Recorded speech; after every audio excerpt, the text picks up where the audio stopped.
Hey, now we're going to get into something to make all you boys cry. So get some tissue if you need it. But what do you remember the most about 3 October? And Bart, I think let's continue on with you. Yeah, sure thing. So, I mean, I guess the first thing I remember is just when I first, when I first heard about it, and the shock of it, and the sense of loss. That's the first thing I remember. Is actual the 3 October. I was at work when the first word came in, and then of course the next thing I remember is the 6th. And having just seen some of the guys that got hurt there, to include Matt, whom as a younger guy I really looked up to. And then probably the third biggest thing I remember is being behind the plane when they repatriated Mike Durant, and just took him between us. We were all lined up behind it in columns on, the two, and he went up the center of us, and that definitely stands out in my mind. And then of course, as we were leaving, and we were there a couple weeks. I don't remember exactly how long we were there, but when we finally did leave, I remember the general coming on the plane and taking the time to shake each of our hands, and I thought that was good, and I really appreciated it. That was General Garrison? Yeah. He came on, had a cigar in his mouth, and took him some time. He worked his way down, spoke a little bit to every single one of us, and then he got off the plane, before we took off. Yeah, he's a good man. I mean, he felt bad about that for years. I saw him years later, but I was just combat. I wouldn't, he just he felt that loss for years. Still does. But thanks for that, brother. Hey, how about you, Mark? What do you remember about 3 October? Well, I got a lot of thoughts and emotions about it. We were young. Yes, we were much younger. And, so I look at, today and post that, wars and operations that you're involved in. And, everything that I did post this was kind of my measure. I always look back and said, was it Somalia bad? So when you're young like that, it just, you end up running into things that, that weren't in the manual. I just remember what I always think about is, the chaos on the ground, the intensity of the fire. And I remember finding myself in having to make decisions that weren't in the manual, like, shoot, don't shoot, threat, no threat kind of situations. An example of that is, you train, you know what a threat is, but then when you see a female in a doorway with a long dress and a guy in between her legs shooting underneath her dress, does she become, is she also a threat, And so and you don't have a lot of time to think through these things. You've got to make a decision and live with it. And so, I just remember a lot of situations like that having to deal with and think about. And then of course, I will forever, remember the people injured and lost. The other thing that was, in the very beginning for me, when I rolled out with the QRF with the 10th Mountain on our first attempt, was to get to crash site 1. The second bird hadn't gone down yet. And so we're trying to go through, I think we went through K4 Circle, and we ended up driving through, or we made a turn somewhere in there because the second bird had gone down just as we had started out. And so we made a turn, and we ended up driving through 3 ambushes and got completely bogged down.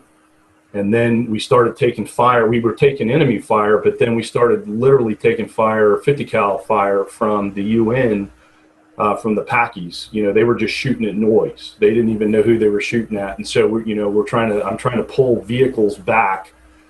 And my vehicle had gotten hit by an RPG and completely destroyed. And so we have some of us mounted, some of us dismounted, trying to assess, taking fire from both sides of the street, and how frustrating it was. I mean, we were all scared. You all, you want to perform. You don't want to fail. You don't want to let your mate down. And that is what was most paramount. And then what was the mission at that point was to get to these crash sites, and we were so bogged down that we couldn't. And so we literally had to turn around and drive back through those same ambushes to get it. Then, and that was when that multinational convoy was being built up and then become a part of that. But it was frustrating not being able to, get through. And I was with the 10th Mountain, and it's a different dynamic with them, and trying to, communicate with our higher, communicate through them, getting them to move through those kind of environments. And, it was a challenge. I have to say it was a challenge. And then the frustration, that I feel like we were pretty close, but we just couldn't get there. Yep. And I think the other biggest thing that I have, is when it was all over. I had another mission. We had a lot going on during that period of time. It wasn't just Somalia. We had a lot of other things around the world that we were involved in, and so I was scheduled to deploy on another real world thing, and so it just kind of a timing thing. I was going to get on this next C5. So at the end, when we got back from the stadium and kind of just took a breath and figured things out, I was told, you're going to jump on that bird to deploy on that next op. And that's the bird that the first 4 of our KIA were going to fly out on. And Cliff Wolcott was one of those guys. He was the lead pilot for Super 6-1.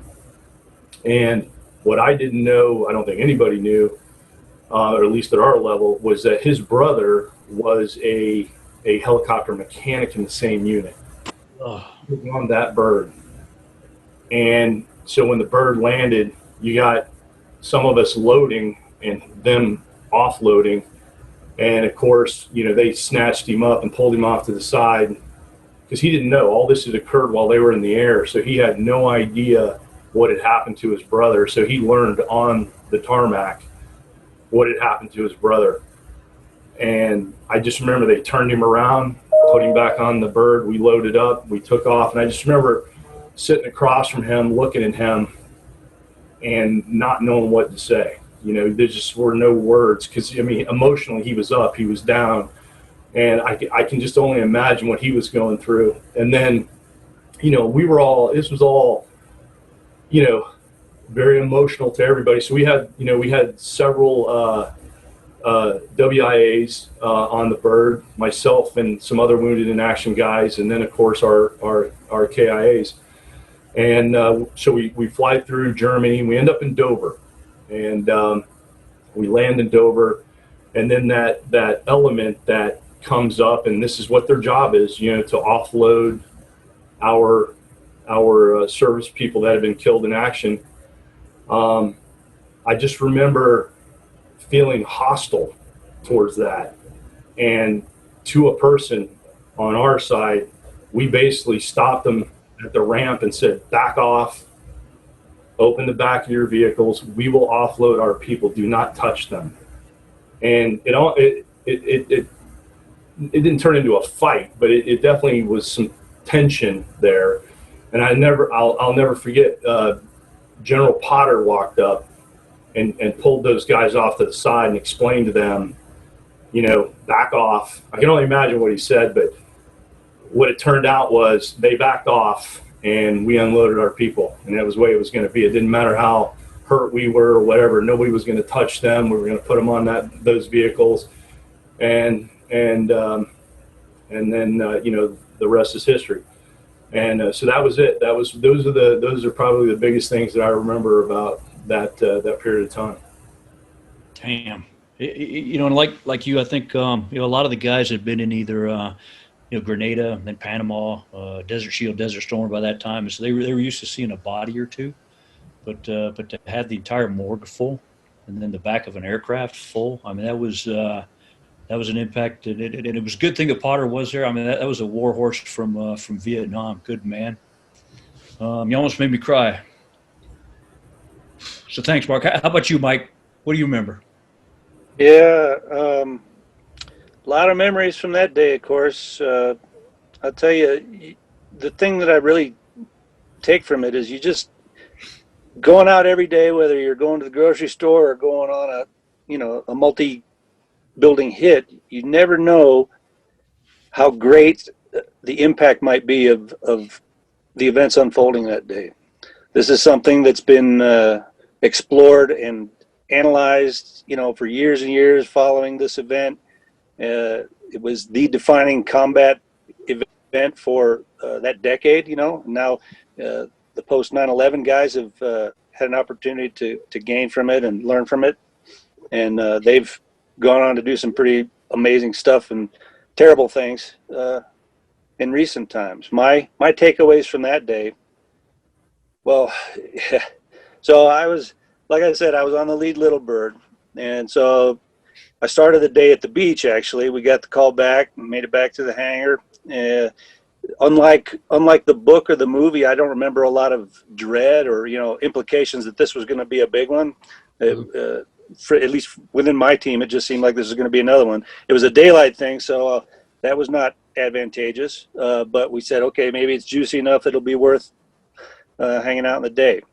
So, the Olympic Hotel is the target building that everyone talks about. But my element, my little team, we went in, lead Little Bird, like I said, down the alleyway, and then you hang a left. And Keith and Carl, the pilots of Star 401, of course, we ended up with a fast rope of about 2 to 3 feet because their rotors were just like 1 foot off of the courtyard walls in the alley where we were sitting down. But my team's individual objective was not the Olympic Hotel, but it was a building adjacent to that. And there was not much there. All the precious cargo came out of the hotel itself, I think. But then when you talk about things you remember, you just remember time sort of dragging on. You're okay. We got our guys, and then we went out and met in the courtyard together of the. I think it was of the hotel itself where the vehicle convoy had met up, and there was a 5-ton, I think it was, that we were just loading the baggage into, or the precious cargo.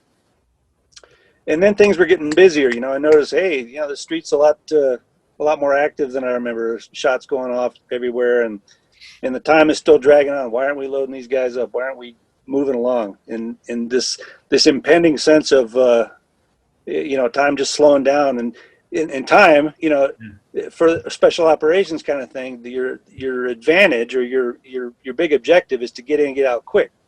I call it the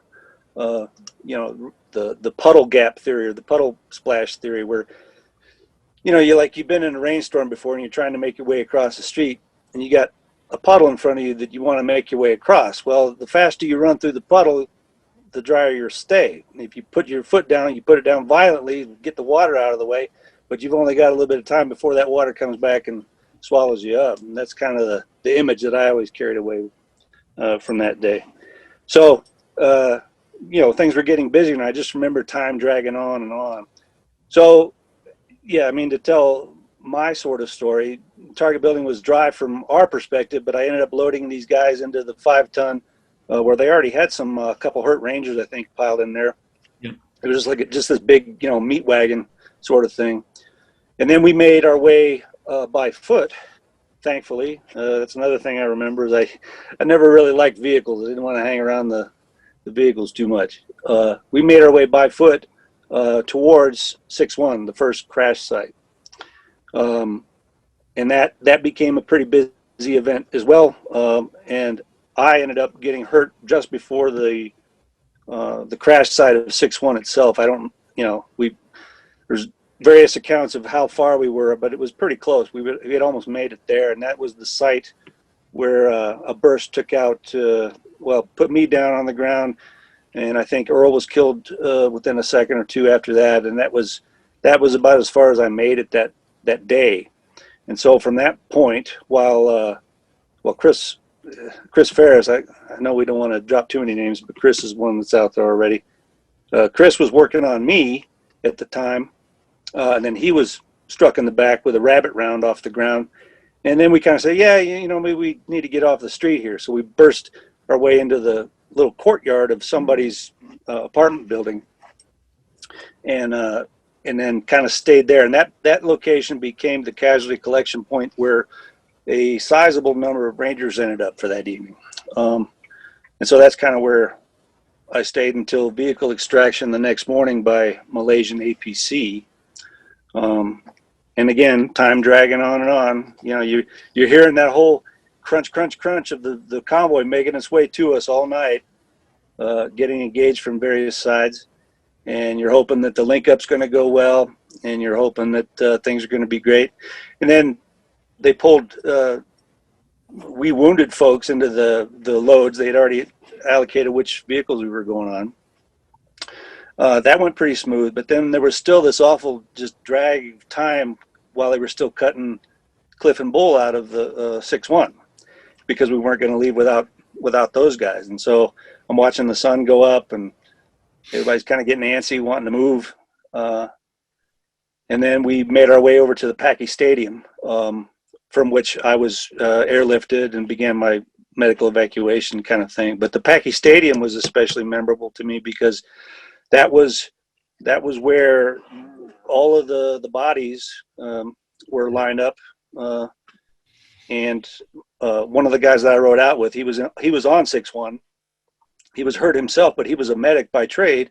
So he ended up kind of making his way through some of the wounded guys and trying to lend some assistance. But I remember just the array of the bodies laid out on the ground there, on cots, or on litters rather, and covered with ponchos or whatever it was. And then I began to kind of, you want to identify who you knew amongst them, you know, because you might have heard some names come across already that you knew. And of course I knew that Earl was dead. He was right next to me. And then you begin to kind of tally what the cost of this whole thing had been.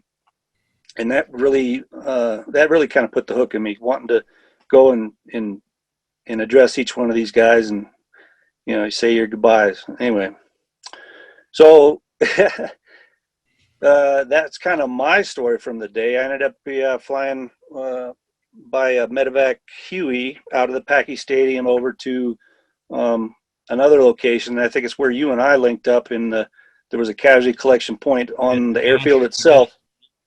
That mobile Army Surgical Center. Yep. Yeah. So we had a CI guy. He came up to me and we sterilized all my stuff. And then I went in because my wound was not life threatening. I just had I was shot through the elbow, for those, I guess, who don't know. I was shot through the elbow. And so mine was pretty minor compared to a lot of the things going on. So I spent a very short time in that little triage area before making my way over to a Swedish hospital, because the American beds were pretty maxed out, and hanging out with the Swedes for a period of hours, and then flying out the next day to Landstuhl. And it was actually in Landstuhl, or not Landstuhl, correction, back in Walter Reed, my final evacuation point. It was actually in Walter Reed where I got to actually spend some quality time with a lot of the Rangers. That's where I met a lot of the young Ranger guys who I had not really socialized with before for a number of reasons. But the guys I met in the hospital, I had some good conversations with, and those are my takeaways from that 3rd of October. Yeah, they were, man, them kids were young. Thanks for that, brother. I remember the Packy Stadium as well. I mean, I remember, and I don't know if it was Earl. Somebody had said it was Earl, but there was an operator in the hatch of one of those APCs, and he was like splayed out, dead. Had been dead for a while. I mean, that pissed me off. Like, get him out of that hatch. But I can still see that. I mean, and you're right. For my part, the day started out just like any other day. I mean, we planned the mission, we briefed the boss, we gained approval, we moved out, and because generally we infill by air, reinforced by ground, either exfil by ground or by air. And it was we started in the JOC. We started to see that the fire was more intense, and the assault force. Once you guys secured the targets and you began your exfil, like you said, our ability to move was our security. And so once those helos went down, I mean, we were tied to that terrain. So at some point in time in the JOC, the order went out for every able-bodied Ranger to load into the truck. So we were pulling all the guys off the watch and putting them in the fight. And I mean, the Rangers that I had, they were the cooks, the clerks, the log guys. Some of them had been to Ranger school. They're all just good young kids. So I think we made 3 convoy sorties throughout the evening. We went the first one. I think we got the kids that were coming off the objective. I think it was Blackburn, and the guys the kid that had fallen off the fast rope. So we got them, and then we took them back in. And like Mark was saying, the second convoy out, I mean, we were trying to link up with the 10th Mountain Boys and just got trounced because the whole city was alive by then. So we went back down to the airfield, then to the port, and we got into the Malaysian armored personnel carriers, and the Pakis had M48 tanks. And I had been in 5-ton trucks for the first 2 convoys that had gotten shot up. In fact, our first one, we had to push it off to the side and get into a second one. And but again, nobody wounded. And so by the time we get to the port, I'm thinking, yes, I'm going to get into one of them APCs and my life is going to change. But they gave me a cargo Humvee. So I remember getting those. Remember we had robbed some of the birds of those big, thick wrestling mat, Kevlar blankets, like they called them. And oh yeah. I remember tucking my Rangers into the back and throwing one of those Kevlar blankets on them, and then we moved out in our little cargo Humvee. And the mission we had was we were the dismounted security element for the tanks. So whenever the convoy would halt and the tanks would go into position, I'd have to get those guys out of the truck, push them forward to the tanks, to keep the guys off of them. And God, I was scared to death that I was going to leave one of them kids behind. Because if you could find your little safe spot, generally on the intersections is where all the fire was coming from. And I used to wake up, months later, still counting Rangers. Man, I was so afraid I was going to lose one of those kids. But, yeah, that's a big responsibility, man. Oh Jesus, yeah. I ended up getting wounded on that thing, and then got medevac with you. I think on about the 7th. So yeah, you should tell the story. Hey, I'm sorry to interrupt, but go ahead. You should talk about how you had this little scrape on your head, and everybody's looking at you like, yeah, you got a little boo boo on your forehead. What the hell's wrong with this guy? little do you know. It turns out you got a freaking cleft brain. I remember my driver, Easterbrooks, had gotten wounded at one of the intersections. And so we did the dead driver drill. We threw him up on the top. He wasn't dead, but he's wounded. So we throw him up on the on the hood, and then I crawl over the transmission hump, and now I'm driving, working the throttle, and he throws his hand in my lap, his hands hanging. So I think I put a pressure dressing on it, through a thing as I'm driving with my knees, and bandaging his hand, and I just pushed my helmet back to wipe my brow and go, man, that sucked. And bam, I hear the RPG, the kids in the back are, and everything just slows down, and there's this egg that goes across the hood, and I'm following it, and it hits the wall beside me, and my head snaps back, and I see a little spurt of blood go down onto the night drive there. And I remember swearing under my breath, going, "Damn, I just got killed." And everything goes to this like pristine point of light, right? And so all of a sudden it powers back up. It's just like in the Terminator, at the end of that movie, and then whoop, it comes back up. So I pushed the helmet forward, and I figured blunt trauma, I'm good. And call in the casualty report, and we keep on going. And yeah, that was my memory. Just the chaos of that night and the fire, and just being scared shitless that I didn't know exactly where I was at and who I was going to lose. But that kind of leads us into our next one, our families. And we'd be remiss if we failed to mention the families. I mean, they arguably, I think, to this day, had it worse than we did. I mean, we all wanted to be there. Most of us most of us on this podcast were wounded, and then subsequently medevac, and then so. Tell me a little bit, tell the audience a little bit about your wounds, and what your families were going through. And Marcus, let's start with you, please. Let me just start. I'm not fast, clearly. I think during that whole thing, it didn't all happen at one time, but I got hit 3 times. I got shot in the chest, it hit my plate. And then at some point, pulling a couple of guys out of the street and loading a 5-ton, I got shot in the back, and it hit the antenna off the radio I had. And I was wondering why nobody would answer me. I was like, I can't believe nobody talk to me right now. And but just prior to that, I'd mentioned when we'd gone through K4 Circle, I'd got RPG had hit the Hummer I was on and completely destroyed it because, I mean, there were no up armor vehicles like Hummers at that point in time. It was literally a cargo Hummer and some sandbags, and that was about all you had. And that sandbags went up to about, the like a pickup truck bed. So anything above that was exposed.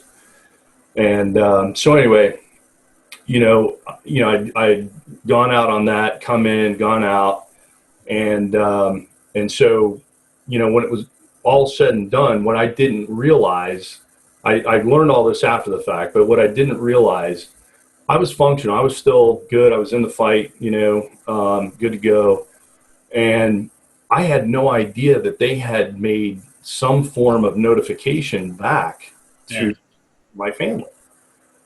And so in my head, I'm not even thinking about that, right? And so, and this is obviously a lesson learned on how notification should happen, when, and how information should be shared, and with who and when, and all that. But bottom line is, so, comms then weren't like they are now. You didn't have internet. You didn't have cell phones like they are. You didn't have any of that stuff. So, you didn't have that near real time ability to communicate. So when that word got back, it was very unclear, very inconcise. And so as they were watching things unfold on TV, they're drawing conclusions. And so at some point when everything had kind of settled down, they were like, hey, why don't we, we'll have everybody go into the comm shed and make a phone call home and just check in, kind of thing. And that's when I learned that my mom had thought I was dead for like 24 hours. And I had no idea. And I didn't even know what to say. I mean, it was one of these things where it was complete shock for her to hear from me. And then two, that she was ever thinking that way, and the harm and hurt that did, that forever impacted me and made me think as a leader, made me think, about the family at large. When we roll out the door, we're potentially going into harm's way and all that stuff, but we know our disposition. We're kind of in it. So we know, and then I had to put myself in those shoes just to think about it as,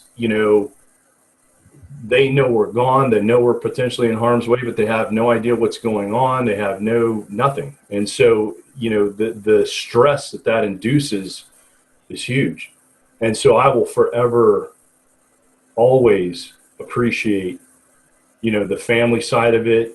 And we should always thank them, because really, I think they carry a greater burden in many cases than when it's us out there, when they're back, having to deal with it. So. I would agree. Thanks for that, Mark. That was like your first to 7 Purple Hearts bullet magnet. How about you, Mike? What was you going through your family at that time? Well, I was single, thankfully at the time. But mom and dad, I can't, they knew that I had been over there, obviously watching CNN and stuff. And I don't remember when news of the third made its way into the public sphere. I was back in Walter Reed pretty quickly, so I made a phone call to my mother pretty rapidly after the event, and of course, she's very concerned, and it was traumatic for her. But like I said, I was in good shape. I was. There were some questions as to whether I'd have some permanent nerve damage, but it turned out not to be the case. But however it would have worked out, I was fine. There was no reason for too much concern. So my family situation was in pretty good hands. That's good. You missed a good opportunity to have a hook hand too. Yeah. Hey, well, thanks. Nowadays, with prosthetics being what they are, you could go full RoboCop, man. Oh, that's true. Yeah, you think of the weapons you could mount on that. Thanks for that. How about you, Bart? How did your family fare? Well, yeah, my perspective's a little different. I was single. Actually, Mike and I were both single. We used to spend a lot of time drinking beer together, running around the Fort Bragg area. But yeah, so I was single. Nobody knew that we had gone over to link up with you guys. But of course, I'm always aware of what families go through. I mean, I was in the Army for many years after that, and not too long after that, I did get married. And I surely came to understand, how important the family is to us. But I also, have got to see over the years what the families go through when things happen to their loved ones, or when their loved ones are gone for extended periods of time. And I'm certainly more appreciative than ever of what they accomplish when we're not there. That's true, man. We're lucky to have them, and thanks for that. For my part, my wife had given birth to our son. I mean, literally the day we left for Somalia. I'd taken her in. If I don't know if you guys remember, but they hadn't done the deployment order yet, so they sent us home from the train up in Bragg and said, we're waiting on JCS dep board. And so I walk in that night, throw the bag in the corner, and my wife says, "Hey, the baby's coming." So, and sure enough, a couple hours later, bam, we're off to the hospital. And so at about 06, I'm calling the staff duty to say, "Hey, I'm not going to make PT formation." And they said, "Well, we've been trying to get a hold of you since 02, because remember, this is before cell phones." And the boys went to the airfield and they were at Bragg. And I said, "What do you need me to do?" They said, "Well, I'll get 2 vans. There's a dispatch for 2 vans, and then a list of people and weapons and equipment, and meet us at Bragg."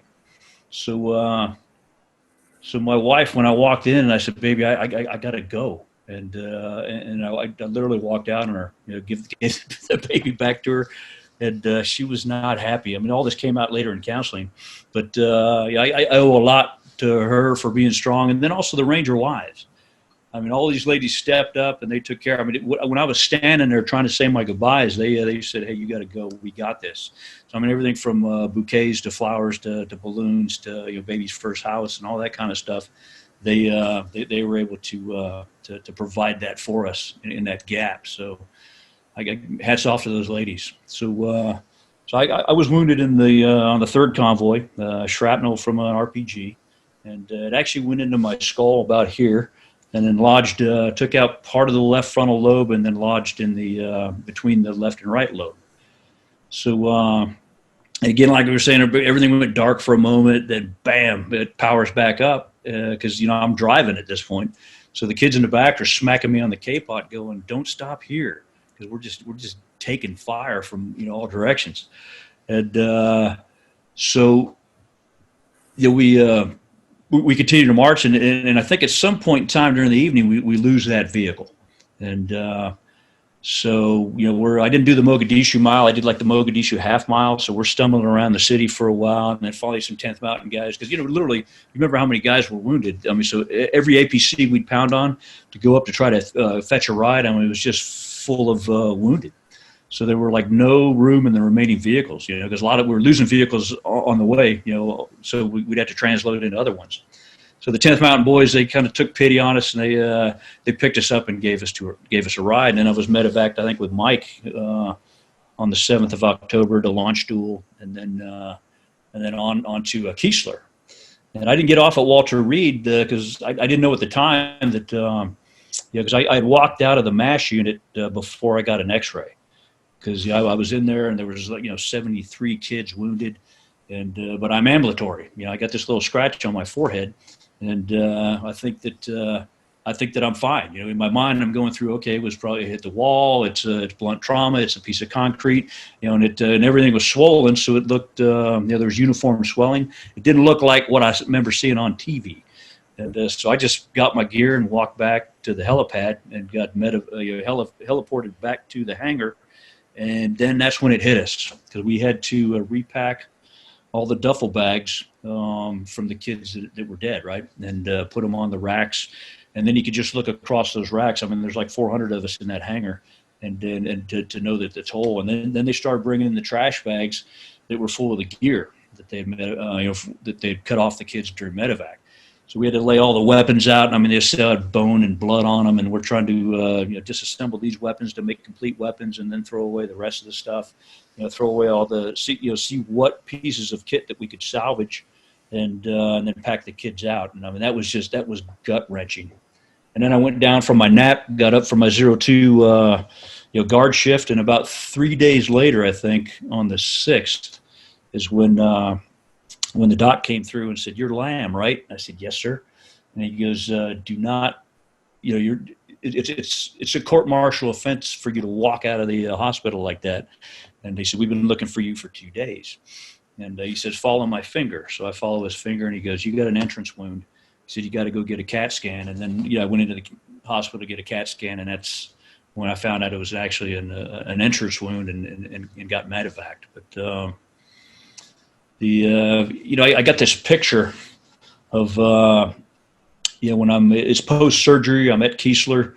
In fact, the guy that did the surgery was a guy that cut his teeth in Cook County Medical in Chicago, and so he was like the foremost brain injury doc in the military, from his time in the slaughterhouse in Chicago.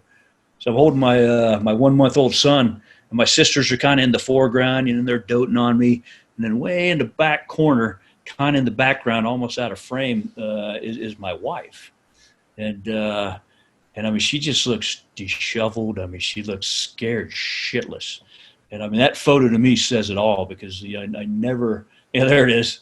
I never noticed that. I was always, being the center of attention, and the baby and my sisters and stuff.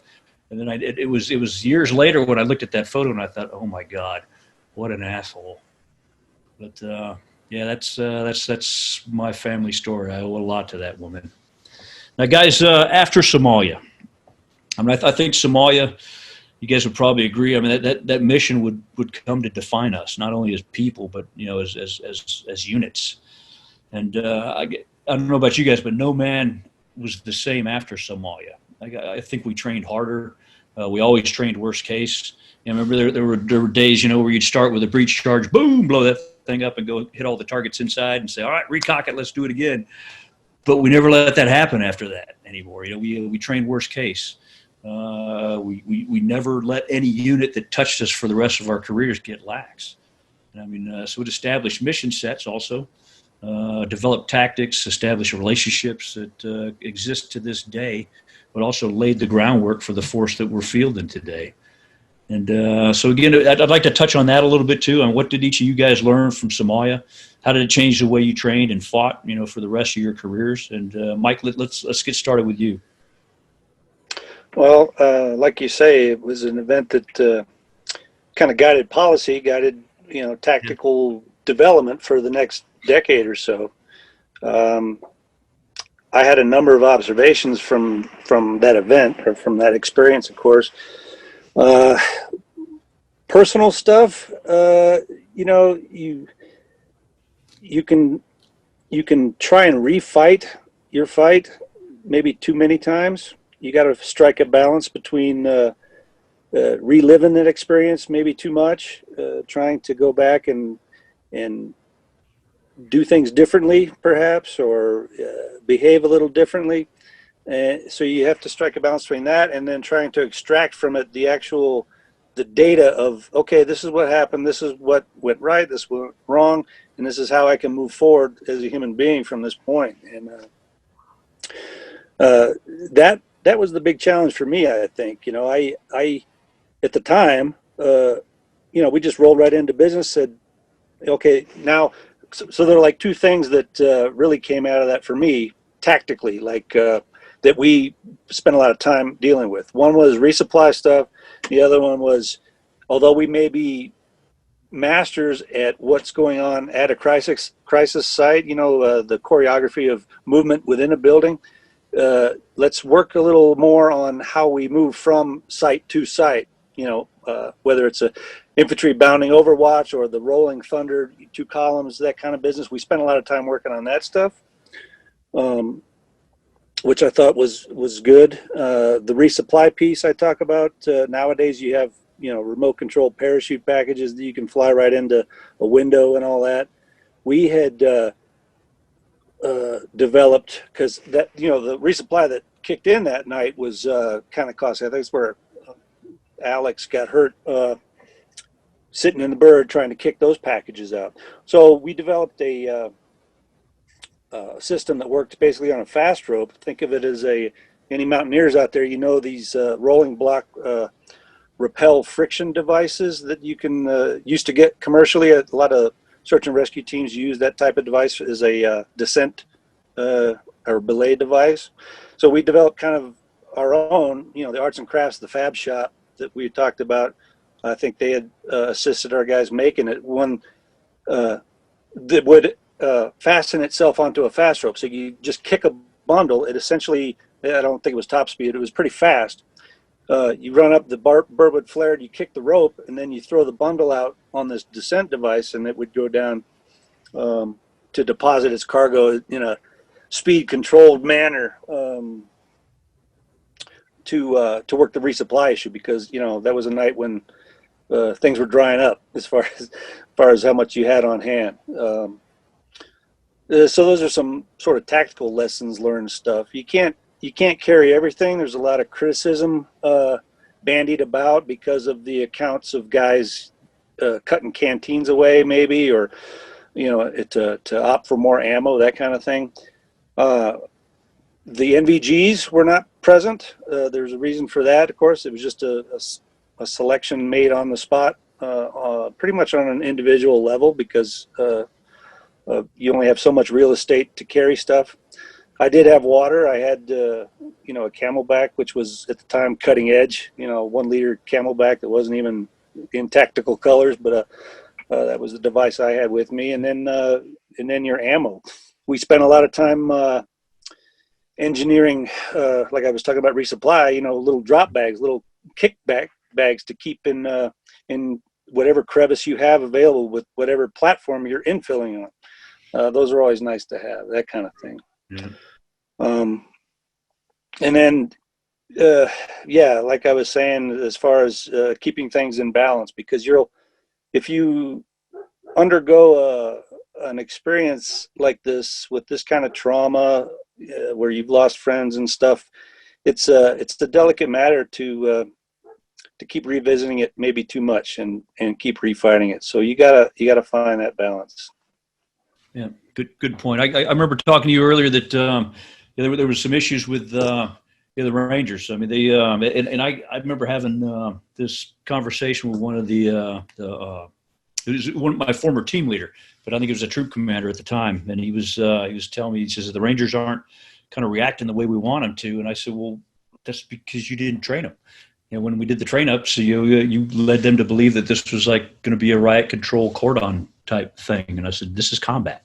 So I think what we need to do is go up to the tank farm and you put these boys, they're the best in the world what they do, and they will follow orders. But there was a difference between. I said, but you got a guy who's specially selected about 6 times over, and you got an 18-year-old kid, and I said, so don't expect the same thing. So.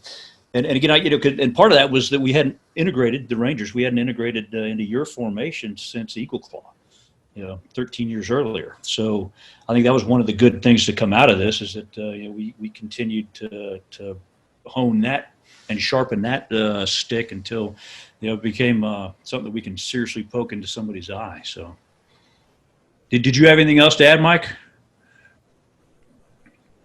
No, sir. All righty. How about you, Bart? What did you learn?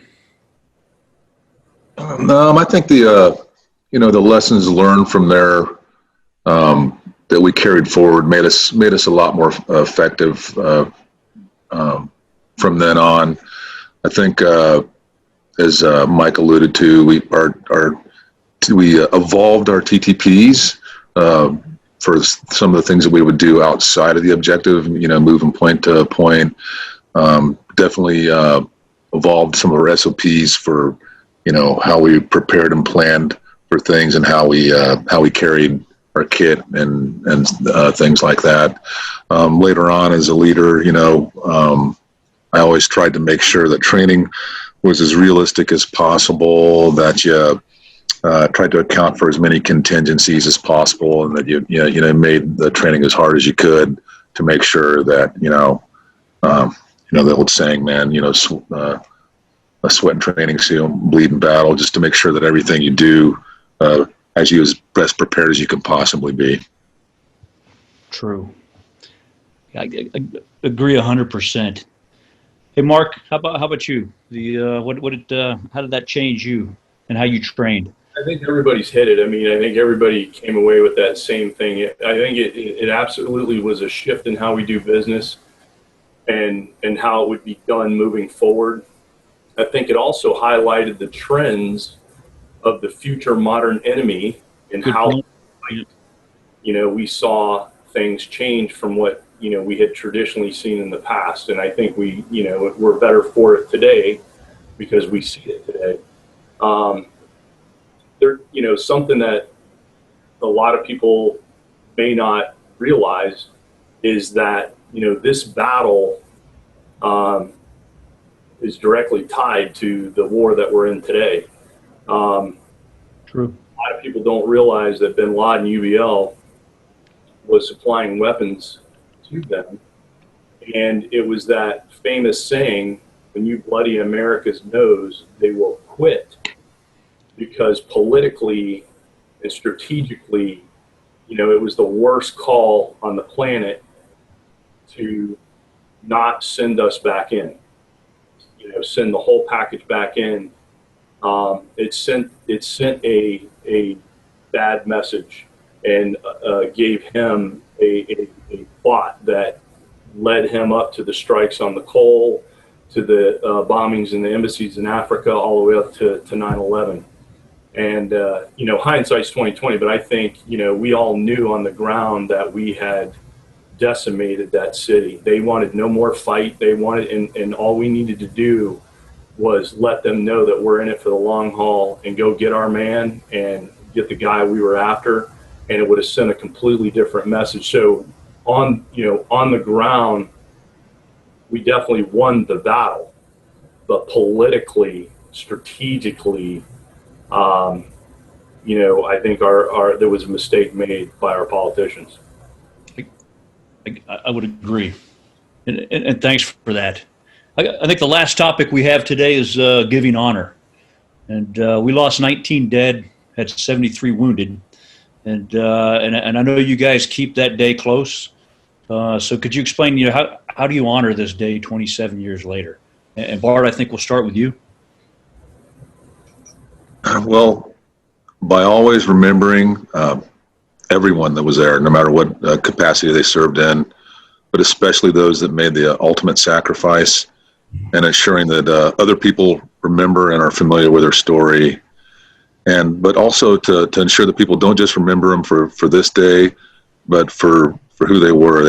They were great soldiers, but they were better people. These were fathers and the husbands and brothers and sons. They were salt of the earth. And though many operations, a lot of time have passed, and soldiers in those units have come and gone, each of them will always be honored for their special place in history, what they meant to their units, their country, the people that knew them, and the soldiers that followed in their footstep. And I remember a lot of folks throughout the year. I was in for 22 years, and there's a lot of people that I think of always. But on the 3rd of October, I'll always remember these guys, and I'll always set aside time for these special men. And you normally host that at your place, yeah? We sure do, Mark. I think this year was the 3rd year that we hosted something at our tiki. It's a private event. We get a pretty good gathering of folks from the community and folks from the units that come in, and Mark organizes it, and I host it, and I'm honored to do so, and we'll do it as long as I'm around to do it. Outstanding. Thanks, Bart. How about you, Mark? Yeah, I mean, you guys hit it. I mean, we found a home for it, and that's the home that's going to stay. But every year, whether I'm alone, I'm gone, or whatever, I try to get folks together to do this. But regardless, I read each and every name, and I raise a glass to each and every one of them, and never forget them. I think that's incredibly important. And at the same time, as we were kind of talking about families before, is to remember the families and the sacrifices as well that they've gone through, having lost their loved one. So never forget. Outstanding. Thank you. How about you, Mike? Well, I think Mark touched on that point about the families. That's the crux of it for me. You know, I have memories throughout the year of the guys and uh, the loss of their potential, you know, as human beings. But it's when we get closer and closer to the date and the Facebook chatter starts up again and the memories start coming more and more often, you know, and I try to dedicate a little time aside. I don't have the opportunity to network with you guys hanging out at the tiki bar or wherever you're going to do it, to actually trade stories. But I try and just set time aside for a few of the wives who I've kept in touch with over the years and send them a special note. Good for you. And yeah, you know, remember the good, remember the bad, try and internalize the lessons and be a better person going forward. Take the lessons and do something with them positive rather than negative. And yeah, and the opportunities or the chances I have to actually get together, like for the 20th anniversary, I came back to Bragg actually. You know, I live out west. I'm not close to Mountain man. Yeah, so I'm not close to a lot of the networks, you know, the physical network. So I got a chance to come back for the 20th, and that was fantastic.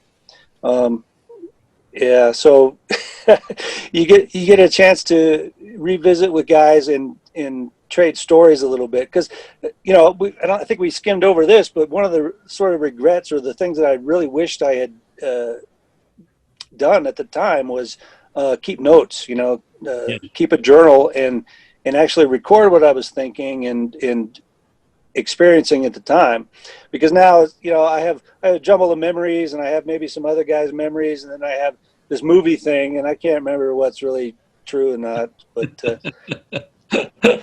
yeah, You so know, go ahead.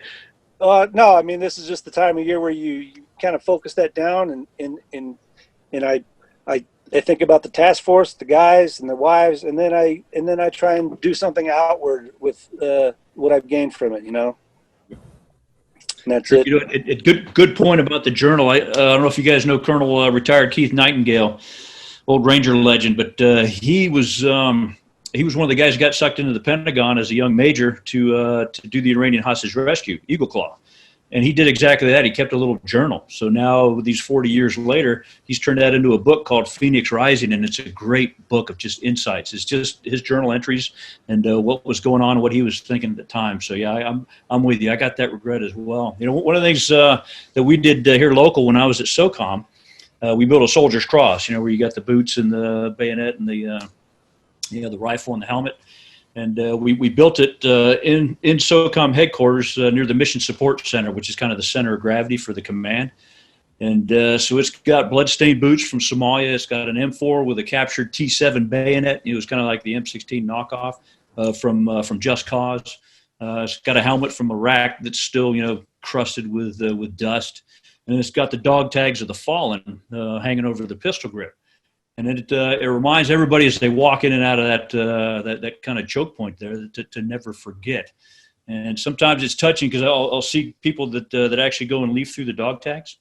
You know, some of them clearly emotional. They try to find a comrade and just say their names. It said that people die twice. You know, the first time when they get killed, and then the second time is when nobody speaks their name anymore. So I think as long as we're saying their name and we remember their faces, we're doing justice. The older I get, the more important you guys become. But this brings us to the conclusion of topic 2, SOF Stories Live, Task Force Ranger in Mogadishu, Somalia. And again, we've talked this too, I think, but the tactical missions in Mogadishu were largely successful. Every one of them, every lieutenant that we went after, we got. But the mission itself has been called a Pyrrhic victory, or a victory that exacts such a toll on the victor that it's tantamount to defeat. And again, from my perspective, I call bullshit on that. in this particular instance. And again, I'm not a guy, I'm not a neocon, I'm not into endless wars, but I think it's only Pyrrhic when you quit.